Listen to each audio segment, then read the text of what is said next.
what went through your mind when you were doing that first deal? Yeah, so first of all, I was afraid. I thought, oh my gosh, I just paid off all of my student loans, and now I'm taking on, I got a $50,000 mortgage, and I spent 4 years paying off $50,000. And I was like, oh my gosh, I'm back here at this 50 number. What? So I was terrified. What if the tenants don't pay? Now I'm on the hook for this. The following is a conversation with Mathew Pezon. Matthew is a former chemical engineer and Fulbright Scholar who left the corporate world to become a full-time real estate investor after 9 years of side hustling. He is the owner of Pezon Properties, a team of local Pennsylvania buy and hold experts who purchase and improve rental properties in the Lehigh Valley area. He started real estate investing from nothing and scaled his portfolio to over 200 rental units and $25 million in assets.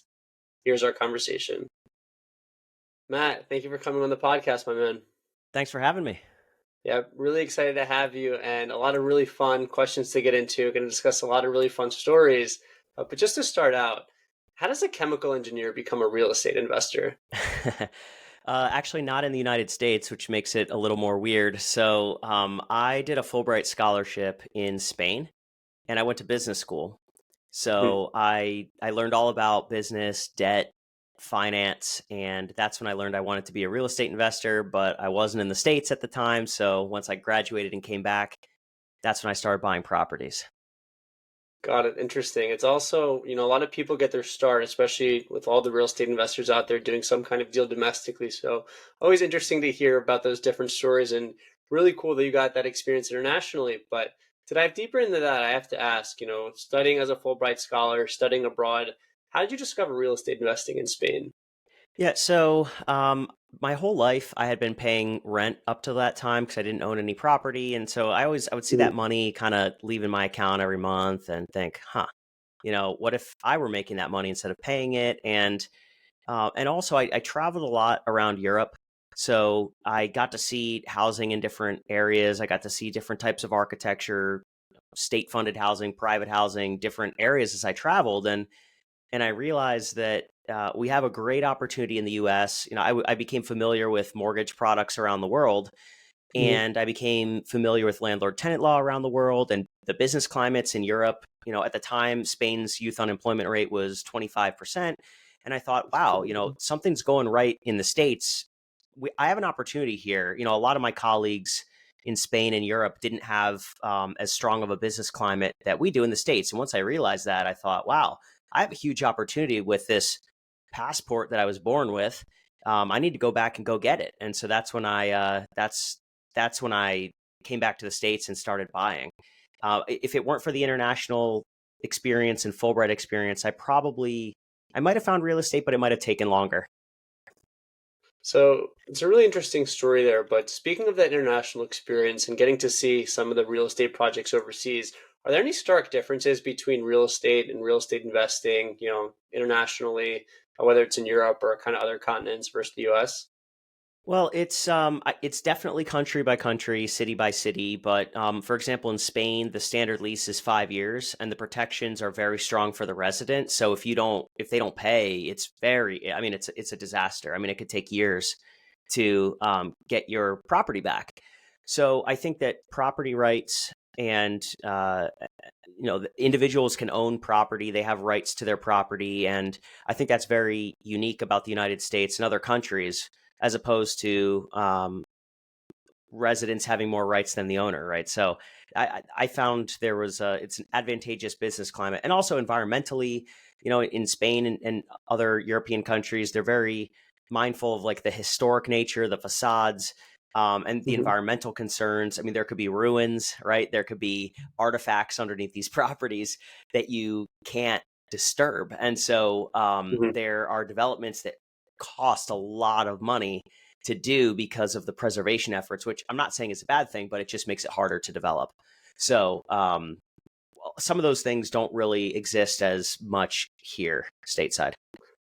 Like there's probably much more, it sounds like, discretion within US real estate investing as compared to kind of Europe and maybe some older architects, especially when considering a lot of the things that you have to preserve. But quick note on that. So just out of curiosity, say if, for example, you're investing somewhere in Spain and, God forbid, or heaven forbid or whatever, you said there's the standard lease there's 5 years, but say after a year and a half, a tenant stops paying. So what kind of protections can a landlord take to, recoup their losses? Or is there any government subsidy, kind of where the landlord can still have income from that property even though the tenant isn't paying for it? Right. So I'm not an expert in Spain landlord tenant law Mhm. because I No don't own worries. any property there. Mhm. But my assumption is that it's not favorable for the property owner. Got it. I've read the high level, like what the law says, and Mhm. it's not favorable. Now, how does that play out in court and other things? I don't really know because I haven't Mhm. done it myself. Got it. No worries. Maybe they'll have to make a Suits version in Spanish and then have that be one of the cases. So Maybe, yeah. no worries. No worries on there. But kind of back to your story, kind of coming to America and really scaling and building this real estate business. Just to get into the high level of it, I know you've scaled to over 200 rental units, which I have to say congratulations. I mean, that seems like a crazy number, and over 25 million assets from nothing. How'd you get started? Yeah, so I guess going back even to when I was in elementary school and middle school, my parents separated when I was a child, and I wasn't able to like go to summer camps and do different things like without having to do fundraising myself, go door to door selling candles and different things. So I learned from a young age that I didn't want to be financially vulnerable, and I learned entrepreneurship and how to sell things and do stuff that added value to other people in exchange to get what I wanted to do. So because of that drive that's always been in me, I wanted to be financially literate. I wanted to be in a good financial position. So when I graduated from college, I thought that was the way. I thought college was the way to go to uh, build wealth. And so I had 50 grand of debt and student loans, and I had no cash. And I started in 2010 during the Great Recession, and I started paying off these loans. And my first boss out of college, I was in an IT role. There were no processes, no procedures, there were no instructions. He was a very like standoff, like sink or swim boss, and he told me I was the worst employee he ever had, and the company should fire me. And I I've been just there before, by the way, so no shame on it. But yeah. Well, I mean, at first I was crushed. Like, how am I going to pay this 50 grand of debt? And I mean, I guess you don't really have to do that anymore, but like at the time, you had to pay student loans back. So, so then that was like, how am I going to pay this debt? How am I going to do this? And I was scared I was going to get fired and all this stuff. And so, that was when I realized I needed to find another way. So that's when I started searching around for entrepreneurship and different ways that I could get involved, and I stumbled upon real estate in business school. Got it. Interesting. And so you end up going to business school and got some kind of a certification in real estate. Yeah, so I didn't it wasn't real estate focused really. It was more like general business. Got it. So not really real estate specific, but one module we did was on debt on finance, and I just latched onto that. Like I didn't get all the stock trading and like options Mhm. and like digital stuff. I didn't understand all that stuff. I just knew I have a house, they pay rent. I've been living in houses forever. That's all I needed to know. So I'm not like a super smart guy that like, Mhm. is in all these like tech things and making millions of dollars doing tech. It's a very simple, basic business that my company provide housing. For sure. Yep. And on a side note, if anyone tells you that they fully understand all the stocks, options, and all of these shenanigans, they're probably lying to themselves. They're kind of just Yeah, lying to you. that's I'm right. not saying it's not a skill. You can certainly train in it, but no one understands it 1,000%. And if they are, they're either lying or they're insider trading, which which is another shenanigan in itself. But back to the note that you were discussing, debt is actually a really interesting instrument, and I think kind of the creation of a lot of wealth. And I think a lot of times, people are scared to utilize it because they might not be as sure about how it works, but kind of we'll get into a little more into that later. But it's really cool how you were able to really latch on to this financial instrument and learn more about it. And speaking of debt, I know during your first deal you had to kind of go through a lot of crazy financing, and I'll let you kind of touch upon that. But ultimately, what went through your mind when you were doing that first deal? Yeah, so first of all, I was afraid.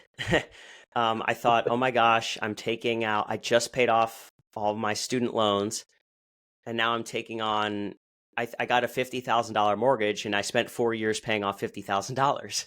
And I was like, oh my gosh, I'm back here at this 50 number. What? So I was terrified. What if the tenants don't pay? Now I'm on the hook for this. So when I got back from Fulbright in 2014, I had no debt, but I had no cash either. Mhm. I think I maybe had 2 or 3 grand of debt and very little savings. So, but I had a car that I owned free and clear. So I refinanced it. I got like 10 grand. And I thought, okay, I'm going to buy this property, but I need cash because I have no down payment. And then I did a couple cash advances on credit cards to get more cash to show, as long as I didn't have too high of a debt level. And I had saved up over the course of about 8 months, I think another $8,000 or $10,000 just from living really frugally. So I think I had $25,000 or $27,000 then, which most of it was debt. And then I put down a 20% down payment on a single family house in Allentown, Pennsylvania. And that was how I got started. And I was very afraid. I I I had, there was work, the house needed work. But I bought it for about 20% less than what it was worth. So Mhm. I realized quickly that I could generate wealth by buying properties below market value and solving a problem for a seller. And that became my business model.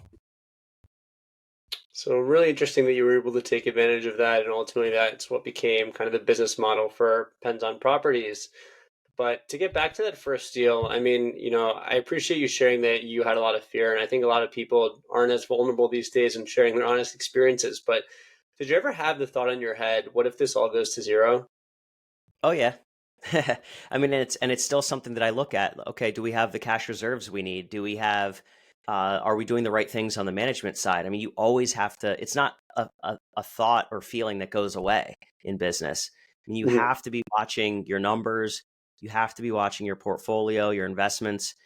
You have to inspect what you expect. And so there was no, oh yeah, once I reach 10 units or 20 or 30 or 50 units, that I stopped. I felt, oh, I'm good now. It's just a constant optimization, constant look at, where is the portfolio headed? What changes do I need to make, etc. So it doesn't stop. Got it. Was there ever a backup option, or was going to be like this is going to work out, or I'm going to be in a really unfortunate situation? Yeah, and I'm glad you brought that up. So when I bought my first house in 2014, I was working a full-time job. And I Mhm. had been working a full-time job up until last year. So we're recording this in 2024. It was 2023.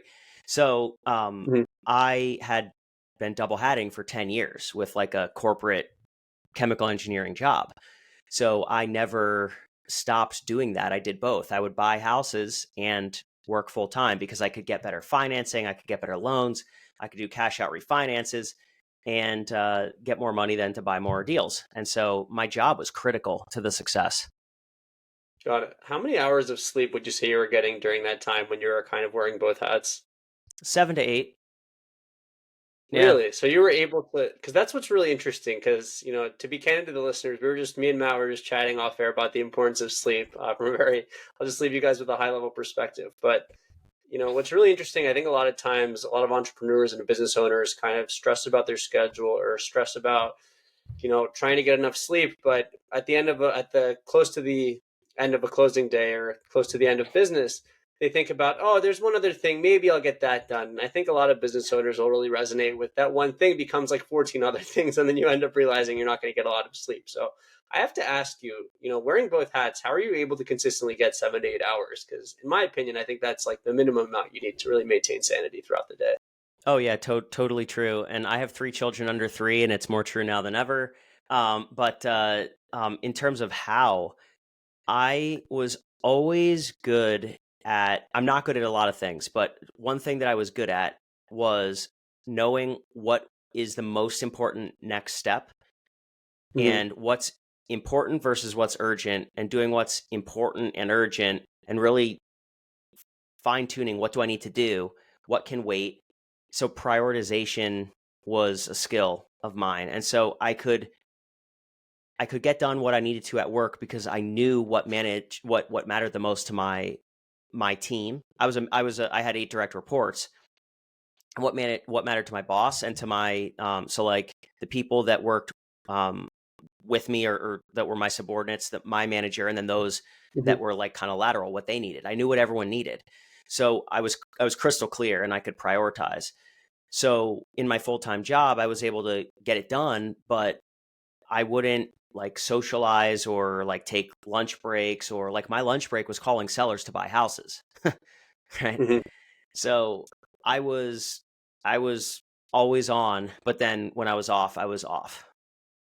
Got it. So it sounds like the two biggest things is one, to really work on prioritization, and two, to be really intentional with your time and make sure there's no sunk time throughout the day so you can be optimally efficient so you don't have to worry, about cutting time from sleep later on.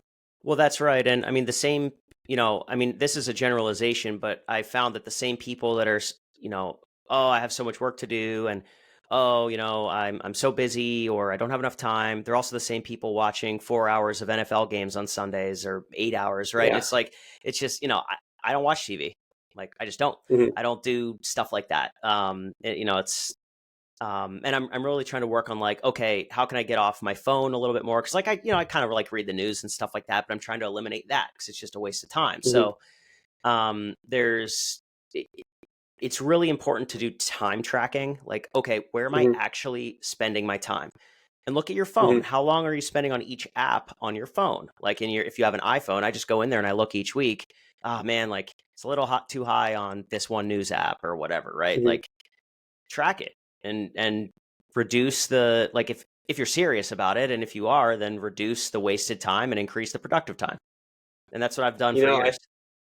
I think you bring up screen time is a great example, and I think a lot of people are here listening to that and have that. Will probably put on the face of like, oh, I'm not on my phone that much, but deep down inside, they're like, yeah, I should probably try to be less. And I'm actually happy you brought up that example because I'm definitely not a perfect individual working on myself, and I had the goal last week to decrease my screen time to at least to decrease it to a maximum of 3 hours a day, or to average 3 hours a day, because Apple tells you that. Yep. And essentially, I was fortunate enough that on, I believe, Saturday night, or sorry, Sunday morning. So I was out late Saturday night celebrating a birthday. So on the silver lining, I got my screen time on Saturday night. We'll put it that way, and I was able to average 2.5 hours. So that was like something that I was really grateful for. And it's tough for someone like me because I'm doing a lot of work in media and I'm always kind of just like analyzing different media and stuff. But I think it goes to show that if you can look at the things that you can improve on and be honest with yourself, to take really practical, objective steps how to improve it. No, it may not happen overnight, but always have that improving mindset. So it's really good that we're able to kind of share some practical examples, especially when people might have trouble kind of optimizing their schedules and really maintaining sanity. So really Yeah. great notes on there. I'll share But another back, example too, just really sure. fast, like on time management. There, I was doing things that I shouldn't have been doing. So I did my own QuickBooks, like literally transcribing data from my property manager software. I'm like sad Mhm. to admit this, a little bit embarrassed, but I would like All good. put it into a QuickBooks file, like record it myself, like, oh, $250 in rent. Like, and I would record it in a QuickBooks file and send it to my accountant instead of just saying, hey, accountant, here's the statements. Like, okay, yeah, you're going to charge me more, but just do it, because I could have been Hmm. spending more time with family or spending more time finding deals instead of like literally writing in numbers. This is up till 2 years ago, by the way. So it's like Hmm. not like some distant thing. So I was doing the wrong things, even as productive as I bought 150 units while still working a full-time job. So I managed to do that and still do unproductive things. So just be really intentional with your time. Don't do low value things. It's okay to pay more, to have someone else do things, so it frees up your time to do something that earns you more money. So if I would have spent $10 an hour to have my accountant's bookkeeper do that, versus if I find a deal, my time's worth $1,000 an hour. Like I was literally giving up $1,000 to pick up $10. Like that's what I was doing. Right. So, I think um, it's a really great point that you brought up for sure, because I think a lot of times people, and I think a lot of it comes from just our fear of delegating, or sometimes not that we don't. I don't say not that we don't trust anyone, not that we think bad about others, but I think we just naturally trust ourselves more than others to kind of get something done right. Or it's really that mental adage of if you want something done right, you have to do it yourself. But in reality, I think and a lot of people get burned sometimes, but that's a life lesson. But I really like the example you made because I think a lot of times people don't do that calculation in their head. They're like, oh, if I get this task will take me half an hour, whatever, I'll just do it. When realistically, if you assign a time or kind of a value to your time of $1,000 an hour, and that task takes you half an hour to do, that's $500 that you just like lost out on. And when in reality, what you could have done is, delegated that task, paid, for example, $10, $20 for it, and use that half hour of your time to productively add value. And the math at the end is plus 480. So it's either minus 500 or plus 480. I think when people do kind of that objective calculation or do that exercise, it makes a lot more sense. So I think hopefully we can help out people who are struggling with that. But I'm really happy that you brought up that point. But back to something that you were discussing earlier, you mentioned that you were in a corporate job for a number of years and you were wearing both hats. When did you know it was time to quit your corporate job and just make the leap into real estate full time? When I did the math we just talked about, and spending time working at my corporate job was costing too much, the opportunity cost was too high. So, in Mm-hmm. other words, if I was making like, I don't know, $50 an hour or something in that job, um, which is a good salary, but if I could do like 3 or 4 deals a year that I just like, and not even because I had been buying more units than that. But so I just said, Mm-hmm. wow, it would only take 3 or 4 units to buy, and I could exceed my current salary in my corporate job. And I bought like 30 last year. What am I doing? Why don't I just go buy more units? And so, like, once I Mm-hmm. knew what I was doing, I had a proven track record over the course of 8, 9 years. I wasn't speculating like, oh, I'm going to go in this business. I just know it's going to work. No, I had 9 years of proof to myself that it works. I had cash in the bank and, to weather storms, and my portfolio was stabilized. And I had just closed on a package of properties. So once I did all those things, I thought, wow, I could just buy more if I went out on my own. I think a good exercise that you kind of just described there too is you realize that the value of your expertise in one industry surpassed the value that you were getting paid in another. So maybe that's also a useful exercise for someone to do that's also wearing both hats and trying to determine if entrepreneurship is for them. So really Right. insightful note on there. Back to some of your, real estate experience just throughout your journey, whether it was when you were working, two jobs full time or kind of doing it on yourself. What would you say has been your craziest deal experience so far? Wow. I mean, the craziest deal experience. I mean, I've seen so much stuff. Like, yeah, uh, man. This one guy, I was working on a deal, and in the middle of the deal, he got drunk, fell down the stairs, and died.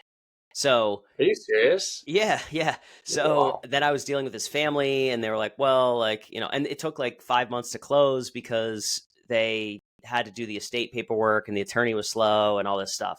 So, I mean, there's stuff like that has happened. I mean, I've had my properties burned down from like fires next door that spread to my properties. Like, I've seen so much stuff. It's unbelievable the amount of things that you get exposed to when you're in this business. Like, because stuff happens at home, domestic Mhm. disputes, violence. Like, I mean, good things happen at home too, right? But like, it's the crazy, like their houses, stuff happens. They break. They burn down. So like, Got it. I've had sinkholes. Like, all this Mhm. stuff. It's crazy stuff has happened. Yeah. When a lot of this crazy stuff happens, is this stuff insured at all, or is it just kind of like shit happens? Kind of got to kind of make the most of it.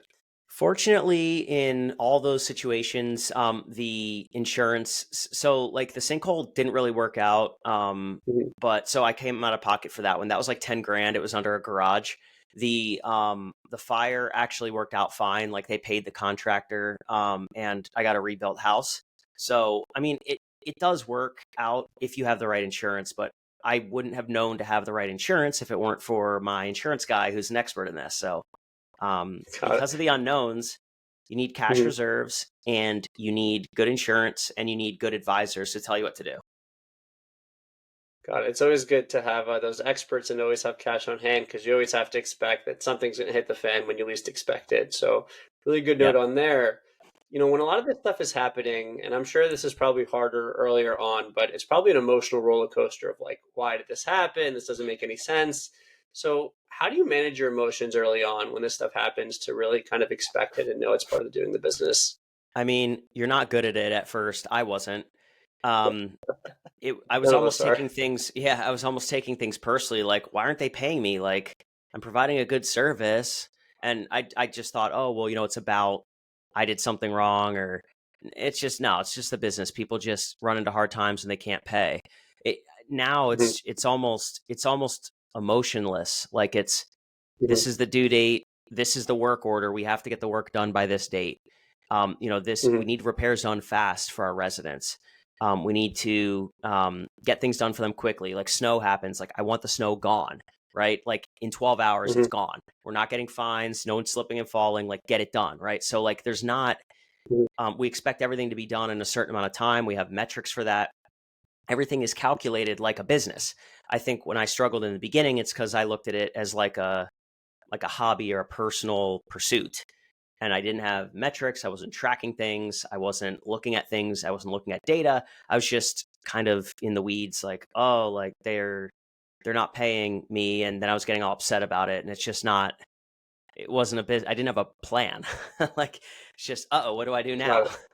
I had uh-ohs for many years. Like, what do I do now? And now I have a plan for most things. But I mean, how do you not make it a personal pursuit? You have to really think through and plan and put in processes, Mhm. procedures, systems, and you have to have data.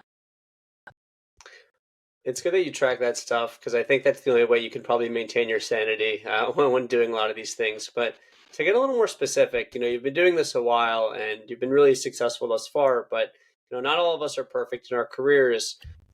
If you don't mind me asking, what do you think's been the biggest mistake in your real estate career? I mean, I've made so many mistakes. I mean, it's hard to pick one, but I would say it all comes back to if I had to consolidate all of my mistakes, it would be working with the wrong people. Hmm. And that comes back to me. What was my hiring process? What was my vetting process for contractors? What do I do in certain situations, and just not foreseeing what would happen. Like I wasn't that street smart growing up. Like I didn't need to be. I wasn't used to kind of the games that contractors and tenants play. So like having the wrong Hmm. people living in your houses, hiring the wrong contractors, working with the wrong people, hiring the wrong employees. It all comes back to a people issue. And then that comes back to me of what did I do wrong in this vetting process that I ended up picking this person? What's wrong with me that I picked you? In other words, right? So what did I do wrong to pick this person that's the wrong person? Got it. I appreciate you sharing that. And I think a lot of times people look for the right people. And I think at least if there's any silver lining in those cases, we know that one of the better business practices now is to really vet the individuals you hire and make sure their interests are aligned with those. So I appreciate you sharing those mistakes. But to get back to some of the work that you're doing, I know a lot of the work that you've done revolves around kind of finding deals that not a lot of other people kind of that don't go public. I'll put it that way. I think that's the better way of looking at it, and they're called off-market deals. So how do you find those off-market deals? So I started out finding them by handwriting 500 or 600 letters and mailing them to people in Allentown that owned properties. So I would literally look up their Mhm, addresses one by one, handwrite a letter, and mail it. It took forever. My wife helped me, and we stopped doing that. So then we started buying lists, and then we got a printer to print off letters. And so we were just mailing to anyone who owned a property that was a landlord. It's like a non-owner occupant, and saying, hey, mhm, my name is Matt. If you want to sell your property, call me. And then my phone would mhm. ring, and then I would call them back and build a relationship and go look at the property when they were ready and then make an offer. Right. So, um, but then working through me, I got a better price, but then they didn't have to pay a realtor. They didn't have to do any repairs out of pocket. They didn't have to deal with difficult tenant situations. Like I took on all those problems. So, but that's what I started doing, just sending letters and then talking to people on the phone. It worked out awesome, and I think that really goes to show that those relationships really lay the bedrock for a lot of these deals. And nice that you were able to alleviate some of those pressures for them and really make it count. So, really great note on there. Another interesting note that you kind of just mentioned too is that, in your background, is that a lot of times you invest in these properties and are really there to serve the community and to try to make everyone's lives a little easier. But what would you say the big difference is between you and a typical house flipper? Right. So a house flipper is looking to get in and get out and profit off of a situation. Um, Hmm. that's not to say I don't flip. like probably, I think I only did 2 or 3 last year. So, but generally speaking, what my company does is we buy and hold rental properties. So we eradicate blight. We Hmm. provide safe, affordable, functional housing to families who can't afford to buy homes. And Hmm. so, they're newly renovated when we buy them, and then they're used as rental housing. So, yes, a profit has to be made so we can keep the lights on, but we're not looking to like a wholesaler like flip a piece of paper to someone else and profit off of a like an assignment. We're not looking Hmm. to generally, flip a property, like unless if there's a deal we can't refuse and like an owner occupant would buy it, we'll do it. But we're generally buying rental properties and just operating them for the long term. Got it. So it sounds like a lot of times people might be, we'll just call them really aggressive middlemen. Instead, what you're doing is kind Yes. of doing something. And the reason that you're able to make profit off of it is because you're kind of investing in it for the long run and kind of it's a win-win for everyone. Well, yeah, that's right, and that's been the model, and that's what we like to do. I mean, we believe that the best selling experience is to someone who already owns a property on your block or in your community. Not someone from out of state or out of the area, or someone who's trying to just like flip for a profit. So Hmm. that's why when we reach out to our neighbors, we say, "Hey, we own property near you. If you want to do this deal directly with someone who's already invested nearby you in your community, we'll talk." Right? Got it. Really a great note on there. What's something you think every real estate investor should know but doesn't? That's a good question. That the resident is the most important thing about the house. Hmm. Because like people, they'll just put on a spreadsheet and they'll say, well, I'm going to collect this much rent and here are my expenses. 100% the expenses are there all the time. You owe the tax, you owe the insurance, you owe the bank. They're not changing. Where real estate investors get it wrong is they forget that the most important part is the resident living there that's actually paying the income. So Hmm. real estate investors make mistakes by minimizing tenant concerns. They don't provide good customer service. They don't provide timely repairs. They aren't good communicators. And residents are left feeling like, oh my gosh, this person didn't fix this for, this landlord who's taking all my money didn't fix this and they won't get back to me. And now they're upset and they move. So real estate investors' income quickly goes down because they aren't able to provide a good service. That's the biggest mistake. People forget about the customer. Got it. I appreciate you sharing that. I can definitely resonate and agree with that. Always important to keep in mind who the person is you're serving at the end of the day. So great that you're able to have that as a North Star for everything that you do. On another note, as someone with a background in both, what would you say is harder, chemical engineering or real estate investing? Chemical engineering. It's yeah, definitely. It definitely is. I mean, there's so many nuances to I was I mean, if you just look at the COVID stuff, I mean, we were providing oxygen to hospitals in New York City and all around the country during COVID and like putting up temporary oxygen supplies. I mean, it was crazy, right? So like there's so much that goes into that, and it's funny because people spend a lot of time learning their jobs and learning their trades. They won't spend any time learning about their financial future and their wealth, but the whole reason why they're going to their job to begin with is to get money. And so Mhm. I found that learning those chemical engineering skills was a distraction because the whole reason I was doing them was to make money. So I find chemical engineering harder. I'm good at both, but Got probably better at real estate now. I forget a lot of the stuff I learned in chemie school, but got and it. Fair enough. I think a lot of us. I'm only one test from being licensed. Like I could go sit for the professional engineering exam like next month. I'd still Mhm. qualify. And but I'm just not going to. Got it. I think Yeah. you should stick where you are. It sounds like it's working out. But on a similar note, and I'm happy that you brought up kind of the financial aspect of it. Do you think real estate is something that you're really passionate about, or do you think it's just the easiest way to keep peace of mind about long-term health? No, I Wealth, am sorry. passionate. Yeah, I am passionate about it because Billy Joel and his song about Allentown? If you look that I up, heard of Billy Joel, but not the song. yeah, it's like a lesser known song, but he actually wrote a song about Allentown, where I'm from, and it's basically about urban blight, decay, job loss, like everyone's out of the Hmm. job, like hard times, right? So Allentown was in rough shape for a long time, and I want to I've been turning that around for 10 years with other developers. But yeah, it's for me, it's personal. Billy Joel, if you're watching this, I'm coming for you. I'm fixing Allentown. So uh, I'll tell you.